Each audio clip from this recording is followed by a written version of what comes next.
3.22 solving system of linear equation into variable by substitution. Egaa mata duree kana yeroo laallu linear equation maaliin kan nuti solve goonu by substitution dhaan solve gochuu dandeenya jechuudha. Linear equation into variable yeroo solve goonu tooftaan meeqa nuun jedhee ture kitaaba keessan irratti gara olii irratti yoo yaadatu ta'e karaa meeqa nu kaa'ee jira? Karaa 3 nuun jedhee jira jechuudha. Yoo yaadatu ta'e viidiyoo darbe keessatti isinii hojjedheen ture. Innis kunoo asirratti isinii kaa'eera jechuudha. Eenyu nuun jedhee ture? 3 nuun jedhee ture. 3 by using table, by substitution and elimination. Isaan kanaan hojjechuu dandeessu nuun jedhee jira. Haa ta'uuti malee 3 maqaa haadhayyuu malee asirratti garuu kitaaba kanarratti 4 tooftoota 4tu asirraa kaa'amanii jiru jechuudha. Garuu asirratti 3 qofatu jiru jedheeti maqaan dhahee jira kitaabichi. Garuu 4tu jiru. Isaanis eenyufaa itti dabaltu jechuudha. Giraafikaalii itti dabaltu. Karaa 4 hojjechuu dandeenya jechuudha. Garuu kitaaba keessatti 3 jedheet asirratti barreessee jira. Iddoo kanarratti barreessee jira. Garuu gara gadiitti immoo giraafikaalis itti dabaleera. Walumaan laallaa giraafikaalii walumaan laalla jechuudha. Karaa meeqa hojjechuu dandeenya? Karaa 4 hojjechuu dandeenya. Garuu kitaabni keessan 3dha jedheet isaaniin maqaa dhahe. Giraafikaalii ni hambisee jechuudha. Giraafikaalii immoo garuu mata duree giraafikaalii immoo gara gadiitti kaa'ee jira. Kitaabni keessan irratti garuu asirratti 3 qofa maqaa dhahe. Giraafikaalis walumaan laallaa jechuudha. Gara gadii xumura isaarra ni jira waan ta'eef erga elimination barannee booda substitution elimination erga substitution fi elimination barannee booda giraafikaalidha kan nuti barannu jechuudha. Kanaafuu har'a eenyu laallaa solving system of linear equation into variable by substitution kan jedhu waliin ilaallaa jechuudha. One of the method of solving system of linear equation is substitution. Egaa linear equation meetirii tooftoota linear equation solve goonu keessaa tokko substitutionidha jechuudha. Meetirii tooftaa substitutioniti.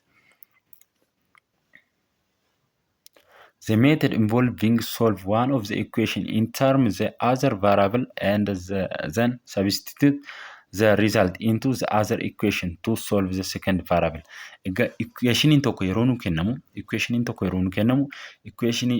isa tokko variable isaa yeroo barbaannu isa variable isaa sana erga argannee variable isa lammaffaa keessa buufneeti kan nuti hojjennu jechuudha. Waa'ee substitution meetirii keessatti yeroo fayyadamnu. Gara gadiitti isinii galachuudha. Steepota kana arfan fayyadamuudhaan kan nuti substitution meetirii fayyadamnu jechuudha. Maal jedhaa? Step is involving system of linear equation into variable by substitution. Tooftoonni as gadi kana steeponni kana gadiitti tarreeffaman jechuudha. Karaa itti substitution meetirii fayyadamnudha jechuudha. Steeponni kun kan nuti linear equation tokko substitution yeroo fayyadamnu tooftoota isaan kana fayyadamna. Tooftoota arfan asirratti barreeffaman kana fayyadamna jechuudha. Tooftoota asirratti barreeffaman kana arfansaa kan nuti fayyadamna jechuudha. Tooftaan inni tokkoffaan maal jedhaa? Step 1 jechuudha. Tooftaa kana keessaa step inni tokkoffaan steepota kana keessaa step inni tokkoffaan solve one of the two equation for one of the variable in term of the others. Kana jechuun solve the one of the two equation for the one of the variable in term of the others yeroo nuun jedhu fakkeenyaaf asirratti equation kun nu kennamanii jiru. Equation kun nu kennamee jiru isa kana first equation yoo jettan isa kana immoo second equation yoo jettan isa lammaffaa kana isa kana immoo first yoo jettan first equation yookiin immoo second equation fudhachuudhaan tokko keessaa tokko fudhachuudhaan maal gootu variable isa tokko isaa barbaaddu. Fakkeenyaaf as keessaa first equation yeroo fudhattan gatii eenyu barbaaddu? Gatii y barbaaddu. Gatii y erga barbaaddanii gatii y argattan sana immoo maal gootu? Isa second equation kana keessa buuftu jechuudha. Second equation kana keessa buuftu. Y erga barbaaddanii asii jechuudha. Y ni barbaaddu. waa'ee hanishii kanaa ni barbaaddu. Erga waa'ee barbaaddanii argattanii booda gatii isaa erga argattanii booda waa'ee fiddanii ishii kana keessa galchitu. Ishii lammaffaa kana keessa. Erga waa'ee ishii kana keessa galchitanii gatii eenyu argattu? Gatii X argattu. Gatii X erga argattanii booda yookiin first equation kana keessa buuftu yookiin immoo second equation kana keessa buuftanii hojjettu jechuudha. Yeroo example hojjennuu fi akkasumallee exercise hojjennu ifa isinii ta'a jechuudha. Itti aansuudhaan immoo step lammaffaan immoo maanni akkuma amma isinii ibsedha jechuudha. Isa lammaffaa irratti kan asuma irratti isinii ibsedha jechuudha. Step lammaffaa. Step tokkoffaa dura maal gootu? Variable ani isa kanaa barbaaddu niin jedhe. Variable as keessaa fakkeenyaaf variable isa tokkoffaa kana first equation kana erga fudhannee waa'ee barbaanna. Waa'ee barbaaduun keenya first step dha jechuudha. First step dha. Second step keenya immoo maal godha? Substitute the expression for this variable into the second equation, then solve for the remaining variable. Equation inni lammaffaan step inni lammaffaan immoo equation variable asii arganne kana equation tokkoffaa keessa arganne kana eessa keessa galchina? Equation lammaffaa keessa galchineet variable kan x barbaaduun keenya step lammaffaadha jechuudha. Inni taan immoo substitute that solution into the origin equation to find the value of first variable. If it is possible, write the solution as order pair. Check sana booda maal goona? Step arfaan immoo check the solution in both equation. Kana jechuun gaa maalluun jedhee erga equation kan argattanii booda ishii kana keessa galchuutti isiniin jedhe miti. Erga ishii kana keessa argatanii gatii x barbaaddu. Gatii y fiddanii gatii y argattan as keessa erga galchitanii isa 5y jedhu kana keessa erga galchitanii gatii x barbaaddu. Gatii x erga barbaadanii gatii x argattan taanaan fiddaniit bakka x kanaa galchitu. X isa first equation jechuudha. First equation keessa erga galchitanii gatii y deebistanii barbaaddu jechuudha. Kana booda gatii x gatii y erga argattanii booda order pairiidhaan keessu. Order pairii jechuun immoo x y dhaan ta'a jechuudha. Equation isaa kana solution isaa x y dhaan ta'a. X'n jalqaba irratti dhufa. Y'in immoo lammaffaa irratti dhufa jechuudha. Formii sanaatiin keessu kun yeroo example isaa hojjennu isinii galaa jechuudha. Sana booda arfaffaan immoo maal jedha? Check the solution in both equation. Sana booda equation kallattii lamaaniinuu check gochuu dandeessu jechuudha. Isa lammaffaa keessas gattanii isa tokkoffaa keessas gattanii gatii argattan sun keessa galtanii check gochuu dandeessu jechuudha. Kunoo solutionii kana haalaalu an equation kana jechuudha. Maal gootu? Equation ishii jalqabaa fudhattu. Equation ishii jalqabaa erga fudhattanii gatii y barbaaddu. Gatii y yeroo barbaaddanitti maal gootu? Gatii y yeroo barbaaddanitti gatii y ni argattu. Gatii y erga argattanii booda y'in yeroo argattan meeqa ta'a? X minus 5 argattu. Sana booda y erga argattanii second equation keessa galchitu jechuudha. Gatii y. Sana booda maal argattu? Second equation keessa yeroo galchan 2x minus 5 times ammattuu bantanii jechuudha. X minus 5 jettu equal to 1 jettu. Sana booda gatii eenyu argattu? Gatii x argattu as keessaa. As keessatti gatii eenyu argattu? Gatii x argattu jechuudha. Gatii x keessanii 8. 8 erga argattanii maal gootu? Gatii x keessan erga argattanii ol deebitanii maal gootu? Yookiin first equation keessa buuftu yookiin immoo second equation yookiin immoo first equation keessa buuftu jechuudha. Gatii x argattan sana. Gatii x argattan sun first yookiin second keessa buuftaniit kan isin hojjettanii jechuudha. Sana booda gatii y barbaaddu.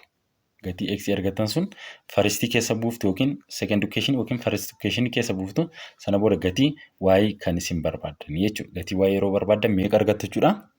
3 argattu jechuudha. 3 argattu. Therefore, the solution of above system of linear equation xy. Sana booda order pairiidhaan kaa'uun immoo dirqama jechuudha. Yeroo gatii x dursitanii keessu Y'n immoo secondii irratti keessu jechuudha. Sana booda yeroo akkas keessan gatii x keenya meeqa argannee ture? 8 argannee ture. Y immoo 3 argannee ture. Kanaafuu order pairiidha yeroo keessan bifa kanaatiin keessu jechuudha. Example 2 yeroo ilaallu immoo maal jedhaa? Solve the following system of linear equation using substitution method. Maal gootu yeroo isa kana keessatti immoo jechuudha. Akkuma isa duraatiin hojjettu wanti adda ta'e hin jiru jechuudha. Maaliif jalqaba irratti equationii ishii jalqabaa kana yeroo fudhannu gatii maal eenyu barbaaddu? Gatii x barbaaddu. Gatii x yeroo barbaaddan gatiin x maal argattu? Kana keessa jechuudha. Equationii ishii jalqabaa kana keessa gatiin x keessan kana ta'a jechuudha. X wal qixa 6y minus 3 ta'a. 6y minus 3 erga argattanii x kana jechuudha. Fiddaniit second equation keessa galchuutu jechuudha. Gatii x second equation keessa galchuutu. Second equation keessa gaafa galchitan gatii eenyu barbaaddu? Gatii y argattu. Second equation keessa yeroo galchitan gatii kan eenyu argattu? Gatii kan y argattu jechuudha. Gatii y erga argattanii maal gootu? Gatii y argattanii ol deebitaniit as keessa galchuutu. Isa jalqabaa keessa galchuutu. Gatii y jechuudha. Yoo barbaaddan immoo secondii keessas galchitaniit gatii isaa mirkaneeffachuu dandeessu jechuudha. Yookiin waan isa jalqabaa keessa yookiin isa lammataa keessa yoo galchitan gatii x argachuu dandeessu jechuudha. Egaa walumaa galatti isiniif ibsuudhaaf substitution method jechuudha. Tooftaa substitutionii isinii ibsuudhaaf equationii nuu kenname tokko substitutionii meetodiidhaan hojjetama taanaan maal gootu jalqabaa? Equationii isa jalqabaa fudhattu. Equationii isa jalqabaa yeroo fudhattan maal gootu? Yookiin kan x barbaaddu yookiin immoo kan y kan isin barbaaddan. Equationii yookiin kan y kan isin barbaaddan yookiin immoo kan x kan isin barbaaddan jechuudha. Equationii isa jalqabaa kana keessaa fudhachuudhaan. Jalqaba maal gootu isiniin jedhee? Equationii isa jalqabaa fudhattu. Equationii isa jalqabaa yeroo fudhattan maal gootu? Variable yookiin kan x barbaaddu yookiin kan y barbaaddu. Kan y erga barbaaddanii maal gootu? Equationii isa lammaffaa keessa galchitu. Yoo gatii x barbaaddan ta'e bakka x kana galchitu fiddanii. Yoo gatii kan y barbaaddaniitu ta'e bakka y kana fiddanii galchitu. Kun amma inni asirratti kun haan x barbaade gatii x barbaade gatii x waan barbaadeef fideet eessa keessa galcha jechuudha? Bakka x kana keessa fidee galcha. Bakka x kana keessa erga fidee galchee maal godhaa? Gatii y barbaaddaa jechuudha yeroo sanatti. Gatii kan y ta'e barbaaddu. Gatii y yeroo barbaaddu meeqa argattaa? Negatiiva tokko argattaa jechuudha. Sana booda erga negatiiva tokko y kan yoo argatte maal goota? Yookiin equationii ishii kana keessa galchita. Gatii y waan argatteef equationii ishii kana keessa galchita jechuudha. Gatii x barbaaduuf. Dura jijjiiramaa variable lama jira. Jijjiiramaa lama jira yeroo kan x barbaanne. Amma jijjiiramaa tokkotti galchuudhaaf maal goona? Gatii y argannee jira waan ta'eef asitti gatii y argannee jira waan ta'eef gatii x argachuudhaaf uftaniit equationii yookiin ishii jalqabaa keessa galchitu yookiin immoo isa lammaffaa kana keessa galchitu jechuudha. Gatii y yookiin bakka kana galchitu yookiin immoo bakka kana galchitu. Kunoo kitaaba keessan irratti isiniif kaa'ee jira. Equationii maalirra kaa'ee? Equationii ishii kana keessa galche. Ishii kana keessa galchee deebisaa kan x argatee jechuudha. Yoo barbaaddan isin kam keessa galchuu dandeessu? Gatii y as keessa yoo galchitan deebiinsaa tokkuma jechuudha. Yookiin isa jalqabaa keessa yoo galchitan yookiin isa lammaffaa keessa tokkoffaa keessas lammaffaa keessa yoo galchitan deebiinsaa tokkuma ta'a jechuudha. Sana booda erga akka gatii y's erga argattee gatii x's erga argattee maal goota? Order pairiidhaan kaa'uun kee dirqama ta'a jechuudha. Order pairii yeroo jennu x jettee y jechuudhaan keessa. Gatiin x keenya meeqa ture? Gatiin x keenya yeroo akkasitti keenyu kana 3 meeqa? Tokko jennee keenya. Kun x bakka bu'aa. Inni kun immoo y bakka bu'aa jechuudha. Warreen kanarratti ifa isiniif hin taane exercise 3.3 irratti ifa isinii ta'uu danda'a. Gad fageenyaan waan ani hojjedhee jiruuf viidiyoo isatti aanu ilaaluun keessan dirqama ta'a jechuudha. asirratti waan barreessuuf waan naan mijanneef harkaan barreessuun na dirqamsiiseera jechuudha. Maaliif asirratti waan barreesse isiniifis ifan ta'u bakka qulqulluu irratti isiniif barreesseera jechuudha.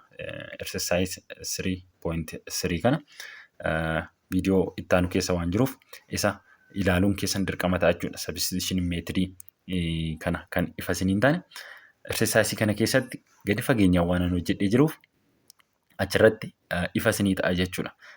As keessaa eedhaa kaasee haga jeetti hojjedhee waan jiruuf achi deemtanii ilaaluun keessan dirqama ta'a jechuudha viidiyoo sattaan. Har'aaf viidiyoon qabadhe kana fakkaata. Warreen ifa isiniif hin taane immoo koomentii jalatti naa barreessuun hin dagatinaa. Akkasumallee viidiyoo kana warreen ilaalaa jirtan viidiyoo kana laayik gochuu hin dagatinaa isiniin jedha. Akkasumallee chaanaalii kanaaf warreen haaraa taatan subscribe gochuu hin dagatinaa.